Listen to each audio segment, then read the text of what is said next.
갯벌에 고립된 노인한테 구명조끼를 벗어주고 나서 실종됐던 33살의 이재석 해경 경사가 끝내 숨진 채 발견됐다는 안타까운 소식이 전해졌습니다.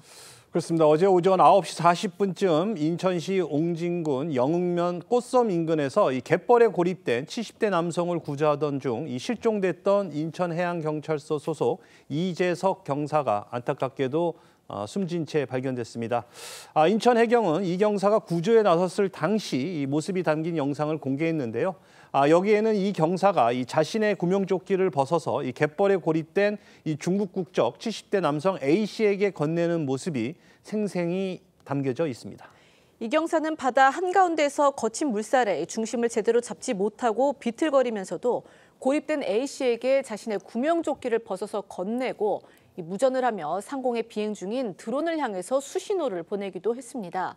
이 경사는 또 이 자신의 순찰 장갑을 A 씨의 상처난 발에 신겨주기도 했습니다. 하지만 이 경사는 이후 빠르게 차오르는 밀물에 휩쓸려 실종되고 말았는데요. 주민과 해경 관계자 이야기 들어보시겠습니다. 물빨이 엄청 세요. 그냥 무지하게 빨리 들어와요, 물도. 저 백중산이 아니에요. 발에 다친 그 고령이 갯벌 고립자한테 아무래도 발을 다치니까 거동이 불편하실 수도 있잖아요. 그래서 자기 이제 그 외근 구명조끼 이제 벗어서.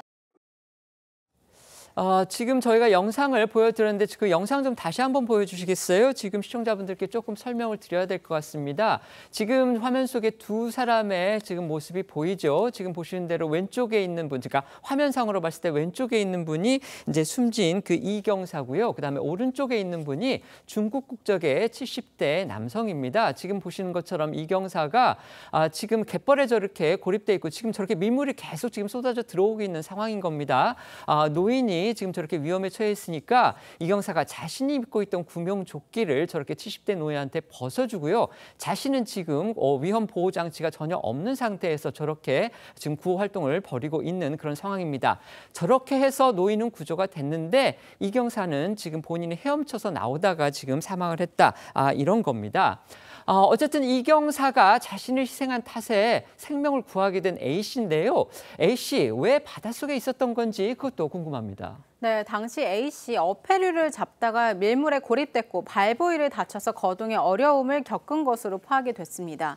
현장에 출동한 이 경사 A 씨에게 구명조끼를 벗어준 뒤에 홀로 맨몸으로 헤엄쳐 나오다가 실종이 됐고 실종 6시간 만에 해상에서 심정지 상태로 발견된 뒤에 병원으로 옮겨졌으나 끝내 사망하고 말았습니다. 반면 이 경사가 벗어준 이 구명조끼를 입고 있던 A 씨, 어제 오전 4시 20분쯤에 해경 헬기에 의해 구조됐고요. 발 부위가 여러 군데 찢어지고 저체온증을 호소했으나 생명에는 지장이 없는 것으로 알려졌습니다. 당시 A 씨는요, 해경의 위험주의보 발령에도 불구하고 어패류를 잡겠다면서 갯벌에 들어갔다고 합니다. 당시 아까 보셨지만요, 이 구명조끼 같은 안전장비를 전혀 착용하지 않은 그런 상태였습니다. 그렇습니다. 이 해경 당국은 사고 당일 관할 해역에 대해 이 안전사고 위험 예보 주의보 단계를 발령했던 것으로 알려졌습니다. 이 해경은 A 씨가 위험주의보를 무시했지만 이 법적으로 또 처벌할 근거는 없다고 밝혔는데요. 해경 관계자는 뉴스원에 이 현행법상 위험 예보를 무시했다고 해서 제재를 가할 수 있는 근거가 없다면서 다만 A 씨의 위법 소지 등을 파악하기 위한 수사에는 착수한 상황이라고 전했습니다. 이 경사가 중국인을 구하고 사망했다는 소식이 중국에도 전해지면서 이 현지 온라인에도 이 추모 물결이 일고 있습니다. 중국 네티즌들은 이 관련 기사 댓글이나 게시물을 통해 한국에 좋은 사람들이 많다. 국적에 관계없이 그는 영웅이다. 영웅이여 편히 쉬세요 등의 댓글로 추모했습니다. 이 경사는 정말 숭고한 희생으로 한 사람의 목숨을 살렸지만요. 한순간에 소중한 가족을 잃은 유족들의 슬픔 저희가 헤아리기조차 힘들 겁니다. 그런데요, 이 유족들은요, 사고 당시에 해경에 부실 대응 의혹을 제기하고 나서서 또 파문이 일고 있습니다. 실제 사고 당시에 이재석 경사는요, 동료의 도움 없이 홀로 경찰에 아까 저희가 화면에서 봤죠. 혼자서 저렇게 현장에 출동을 했습니다. 그렇다면 해경의 대응 조치에 혹시 문제가 있었던 거 아니냐, 뭔가 매뉴얼을 어긴 게 아니냐 이런 논란이 일고 있는 겁니다. 고 이재석 경사의 사촌 형은 연합뉴스에 당시 당직자가 2명 있었는데 왜 사촌 동생만 현장에 출동을 했는지 이해할 수가 없다면서 이 동생만 혼자 나간 이유를 밝혀야 한다고 주장했습니다. 실제로 이 해양경찰청 훈령에 따르면요. 순찰차는 이 불가피한 경우를 제외하고선 최소 2명 이상 탑승을 원칙으로 합니다. 특별한 사정이 없으면 현장 출동 시 2인 이상이 나가야 한다라는 의미죠. 하지만 어제 새벽 이 A씨가 갯벌에 고립됐을 당시에는 이 경사 홀로 현장으로 이동한 것으로 알려졌습니다. 당시 이 파출소 근무자 6명 중 4명이 이 휴게 시간이었다고 하는데 다른 파출소 직원들은 물이 많이 차 있다 이런 이 드론 업체의 지원 인력 요청을 받은 뒤에서야 이 현장으로 출동을 한 것으로 전해집니다. 해경 관계자는 연합뉴스에 이 휴게 시간이라고 해도 출동할 때는 2명이 함께 나가는 게 맞다면서 휴게 시간이 아닌 근무자도 이경사와 함께 출동하지 않은 이유를 잘 모르겠다고 했습니다. 네, 유족 측은 연합뉴스의 시스템이나 매뉴얼상 절대 일어날 사고가 아니다. 개인의 희생으로 치부할 게 아니라 제2의 이재석이 나오지 않도록 철저히 조사해야 한다면서 대통령이 직접 나서서 유족들의 한을 풀어달라고 호소했습니다.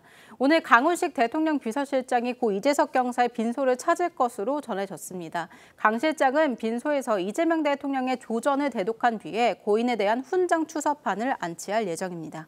야당에서도요. 정동혁 국민의힘 당대표와 송원석 원내대표가 이 순직 해경을 조문할 예정이다 이렇게 지금 예고를 했습니다. 그런데 지금 뜻하지 않게 또 파문이 일고 있습니다. 뭐냐면요. 당시 해당 파출소가 2인 출동 규정을 지키지 않았다 이겁니다. 그래서 해경이 지금 부실하게 대응을 했기 때문에 진상을 규명해야 한다 이렇게 유가족들이 요구하고 나선 겁니다. 어떻게 생각하십니까? 이런 유사한 사고가 일어날 때마다 조사를 해보면 규정을 지키지 않았다. 그런데 2인 이상 출동인데 그 어떤 경우는 배치된 인력이 모자라서 2인 이상 출동을 하지 못하고 일인만 했던 경우도 저도 있었던 것 같아요.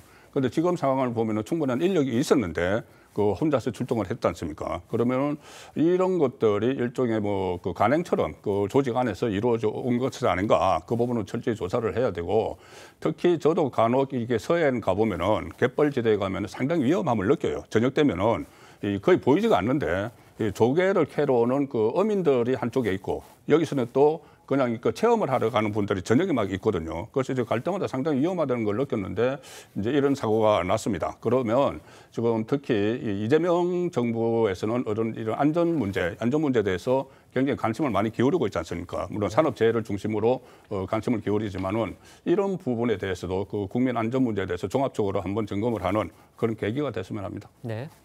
이재석 경사가 정말 본인의 직무에 충실하다가 좀 안타까운 일을 당했는데요. 사실 저기 영상을 보면 그 기본에 맞게 2인이 출동했다면 이재석 경사가 그렇게 목숨을 잃었을까 생각할 수 있지 않겠습니까? 그래서 기본을 지키는 게 매우 중요한 것이죠.